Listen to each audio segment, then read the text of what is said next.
오늘 10계명의 두 번째입니다. 출애굽기를 한번 읽어보시죠. 우리가 출애굽기에 나오는 10계명을 그대로 20장의 둘째 계명이 4, 5, 6절이거든요. 4, 5, 6절 같이 한 소리를 읽어보죠. 시작. 너를 위하여 새긴 우상을 만들지 말고 또 위로 하늘에 있는 것이나 아래로 땅에 있는 것이나 땅 아래 물속에 있는 것에 어떤 형상도 만들지 말며 그것들에게 절하지 말며 그것들을 섬기지 말라. 질투한 나를 미워하는 자의 죄를 갚되 아버지로부터 아들에게로 3, 4대까지 이르게 하거니와 나를 사랑하고 내 계명을 지키는 자에게는 1000대까지 은혜를 베푸느니라. 네, 거기가 둘째 계명입니다. 근데 가톨릭에서 10계명을 읽는 방식하고 우리가 읽는 방식이 조금 다릅니다.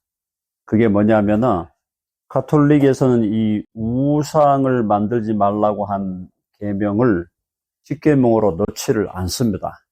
이제 그게 나중에 그 부분에 대해서 조금 더 나중에 말씀드리려고 하고 일단 우리 입장만 정리할게요. 우리 입장은 너를 위하여 새긴 우상을 만들지 말아라.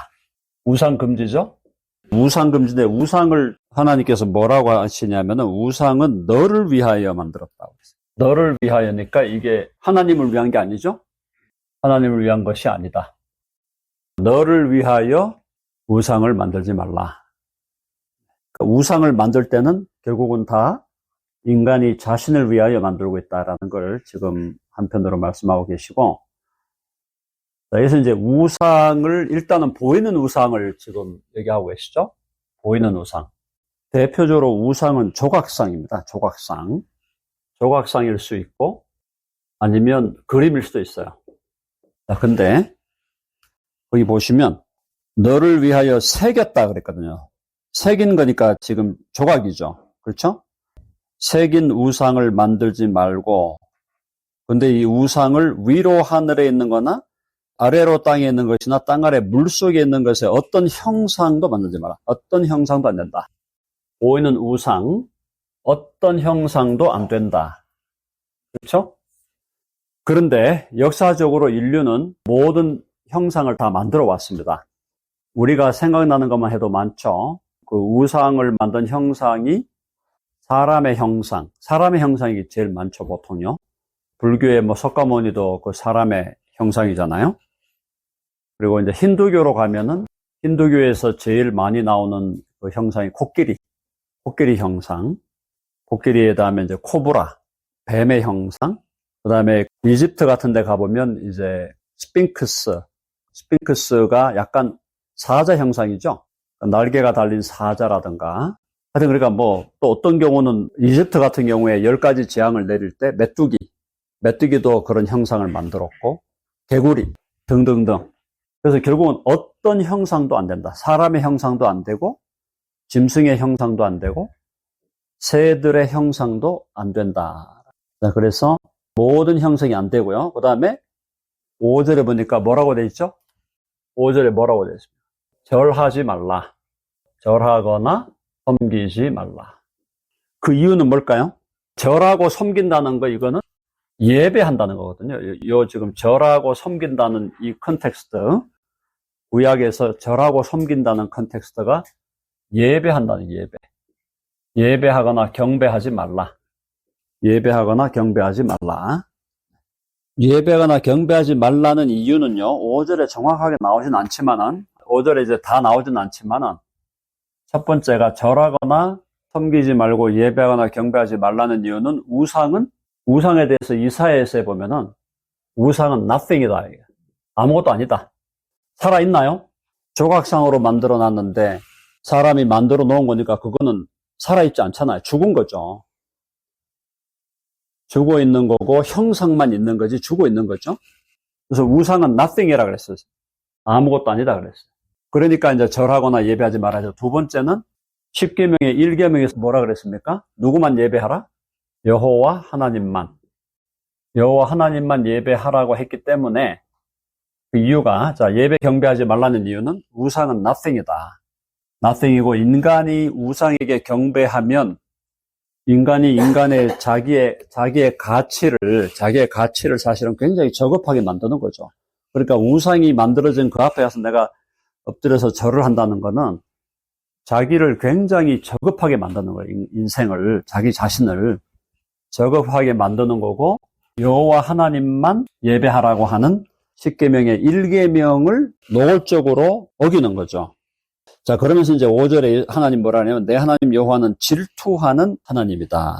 질투하는 하나님이다.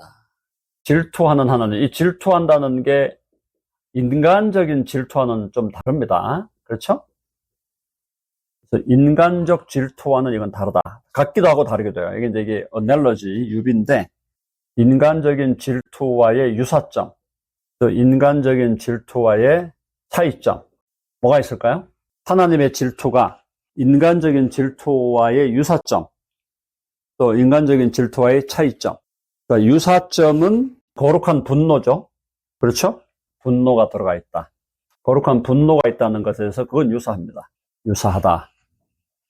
인간적 질투와의 차이점은 하나님이 질투하신다고 해서 그것에 의해서 압도되진 않는다. 일반적으로 이제 인간적인 질투는 압도될 가능성이 있죠. 그래서 압도되지 않는. 그래서 이제 전반적으로 하나님의 감성에 대해서 성경에서 하나님의 감성을 하나님이 슬퍼하신다거나 화를 내신다거나 마음 아파하신다거나 이것은 실제 한다고 봐야 돼요. 실제 하는데 그 하나님의 감성이 실제하지만 그 감성에 의해서 하나님은 압도되지 않는다. 그러니까 그 감성에 의해서 하나님이 자기 자신을 잃어버리신다거나 자기 자신의 어떤 존재적 균형을 잃어버리시지는 않는다라는 겁니다. 그게 분명히 인간적인 감성과는 차이가 있다는 걸 우리가 이해하셔야 되니까 하나님께도 감성이 있다. 그죠? 분노가 있고 슬픔이 있고 동정하시면서 안타까워하는 마음도 있고 분명히 그런 감성을 하나님은 갖고 계신데 인간은 그 감성에 의해서 자기의 존재가 흔들릴 수 있잖아요. 감성이 압도돼 버리면은. 그게 아니고 하나님은 감성을 갖고 계시지만은 여전히 그 감성을 주님의 그 존재적 본질로 컨트롤하고 계신 것이죠. 그런 부분에서 차이가 있다는 걸 우리가 기억하고 여기서 질투하는 하나님도 마찬가지예요. 하나님이 인간적인 질투와 유사한 것은 거룩한 분노가 거기에 개입된다는 게 분명히 같은 점인데 인간적 질투와 차이점은 그것에 의해서 압도되지는 않는다라는 겁니다. 그래서 거기 6절에 보니까 나를 사랑하고 내 계명을 지키는 자에게는 천대까지 은혜를 베푼다. 나를 사랑하고 계명을 지킨다. 5절에서 다섯 번째 하나님을 사랑하고 계명을 지킨다. 요게 이제 다시 잘못하면 이게 율법주의가 될 수 있겠죠. 근데 요거는 율법주의를 얘기하는 게 아닙니다. 율법주의가 아니에요. 율법주의가 아니고 여기서 나를 사랑한다는 것은 하나님을 사랑한다는 것은 하나님을 믿는 것을 포함합니다.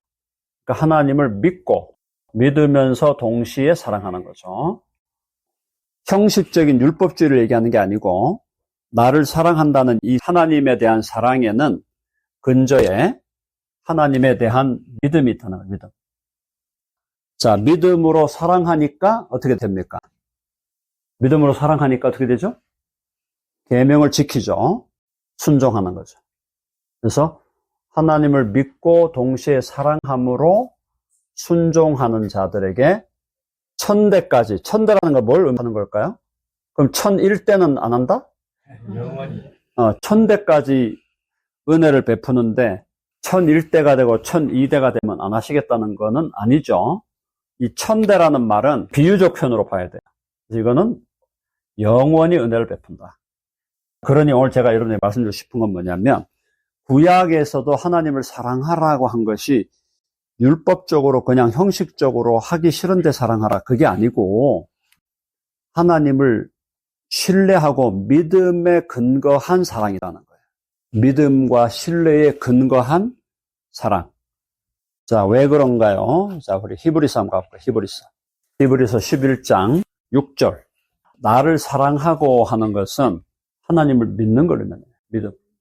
믿음으로 사랑하는 겁니다. 믿음이 없이는 하나님을 기쁘시게 하지 못한다 그랬죠. 그러니까 하나님을 사랑한다는 것, 그 안에는 믿음이 포함되어 있다. 그러니까 하나님에 대한 믿음을 가지고 그 하나님을 사랑하고 그 하나님을, 여기서 이제 하나님을 찾는 자들 그랬죠. 하나님께 나아가는 자는 하나님께 나아가고 하나님을 찾는 자가 사랑하는 거라고 본다면 결국은 믿음을 가지고 하나님께 나아가고 하나님을 찾는 자, 그에게 사랑을 베푸신다. 천대까지 은혜를 베풀고 영원한 은혜를 베푸신다라는 그런 내용이 되겠습니다. 자, 일단 그 10계명에서 2계명은 이런 계명인데, 근데 우상을 형상으로 만든 것만이 우상이냐라는 질문을 우리가 당연히 던져야 되겠죠? 보이는 형상만이 우상이냐? 답은 뭐죠? 그렇죠. 보이는 형상만이 우상은 아니죠. 그럼 보이는 형상을 예배하고 거기에 절하고 보이는 형상을 섬길 때 인간이 추구하는 내면적인 동기가 있잖아요. 그 내면적 동기가 뭔가? 보이는 형상만이 아니라 그럼 보이는 형상을 찾아가서 예배하고 경배할 때 사람들이 비는 게 있잖아. 비는 거. 비는 게 뭐죠? 그렇죠. 그게 이제 소위 말하는 세상적인 복이죠. 그죠? 세상적인 복을 구하는 건데 세상적인 복의 첫째가 뭡니까? 재물이죠. 세상적으로 복 받으려면 재물이 있어야 된다. 복 받는다는 것은 재물을 얻는 것이다. 두 번째, 재물과 더불어 건강이 있겠죠? 건강해야죠. 재물은 있는데 건강하지 않으면 세상적으로 봐서 복이 있다고 말할 수 없겠죠? 유교의 오복이 재물, 건강, 장수, 덕과 베품, 평안한 죽음. 요게 오복이죠? 그러니까 지금 요게 전통적 유교의 오복이에요. 이빨과 자녀, 부부 해로, 좋은 집, 대인 관계에 복이 있어야 된다. 이게 플러스된 오복이네. 오복 플러스다. 전통적인 유교의 오복하고 이게 사실은 이빨은 건강이잖아요. 연결되죠. 좋은 집은 또 재물하고 연결되는 거고 부부 해로 이 장수, 그 다음에 덕과 베품은 또 대인관계 비슷비슷하죠. 근데 어쨌든 여기 한 10가지야. 그죠? 10가지 이 복을 가지고 가서 절하는 거단 말이죠. 그러면은 보이는 우상에게 절할 때 이걸 얻으려고 하는 거란 말이에요. 이걸. 그렇죠? 소위 10대 복이 10가지 복이 다 우상, 보이지 않는 우상이 될 수 있는 거예요. 우상이 될 수 있다. 그래서 이제 이런 경우가 있잖아요. 이제 누구를 만나보면은 운동을 굉장히 체계적으로 잘 하시는 분들 만나보면은 이런 말씀 많이 하세요. 뭐니 해도 건강이 최고지. 그게 일리가 있는 말인데, 그러니까 건강이 최고지 할 때 그 컨텍스트에서는 오케이. 우리가 이해되죠. 뭐니 해도 건강이 최고입니다. 맞죠. 그게 틀린 말은 아닌데, 근데 그것도 그 컨텍스트에서 얘기하는 거지. 만약에 건강하고 하나님을 비교하면은 건강은 한데 하나님이 없어. 근데 하나님은 있는데 건강이 좀 약해. 그럼 뭘 택해야 됩니까? 하나님을 택해야죠. 근데 하나님도 있는데 건강해. 그럼 뭐, 또 그것도 그대로 감사한 건데, 그거거든요. 그러니까 지금 여기서 하나님이 있고 이러한 것들이 있다면 그건 뭐 감사한 일인데, 하나님이 있는데 이게 좀 부족하다 그러면, 그것이 우리들에게는 이것을 추구하면서 하나님을 배제하는 것이 되면 안 되잖아요. 그렇죠? 그러니까 이게 다 뭐가 될 수 있다. 하나님을 대체하는 우상이 될 수 있는 거예요. 건강도 우상이 될 수 있고, 또 장수도 우상이 될 수 있고, 그 다음에 재물도 부도 우상이 될 수가 있고, 또 자녀도 우상이 될 수가 있고, 부부 해로도, 좋은 집도, 평안한 죽음도, 또 대인관계도 다 이게 우상이 될 수가 있다. 하나님을 대체하는, 이게 전부 다 하나님보다 높여진 가치로 대체하는 우상이 될 수 있죠. 여기 지금 5가지에다가 명예, 인기와 명예가 다 들어가 있죠. 그 다음에 권력, 쾌락, 또 외모, 자기 자신. 당연히 이게 다 자기 자신에게 연결되는 거죠. 자기 자신. 뭐 어떤 방식으로도 자기 자신이 하나님을 대체하는 거죠. 결론은 그겁니다. 8번의 결론. 만물, 만가지 우상론. 10,000가지가 다 우상이 될 수 있다. 왜? 하나님을 배제하고 하나님을 배제하면서 이걸 추구하거나 아니면 하나님보다 높여서 이걸 추구한다면 다 우상인 거예요. 그렇죠? 사실은 좋은 것들, 모든 좋은 것도, 모든 선한 것도 우상이 다 될 수 있다. 맞습니다. 그러면 이 모든 좋은 것들을 좋은 것으로 제대로 우리가 하려면 제 자리를 찾아야 되는 거죠. 우선순위에서 하나님 아래에 둬야 된다. 그죠? 하나님 아래에 두고 하나님을 사랑하는 맥락에서 이 모든 것이 어떻게 보면 있어도 되고 없어도 되는 10계명의 2계명에서 우상을 만들거나 섬기지 말라고 한 것이 단순히 어떤 보이는 우상, 그것만 금지한 것은 아니다라는 게 우리가 이해해야 된다.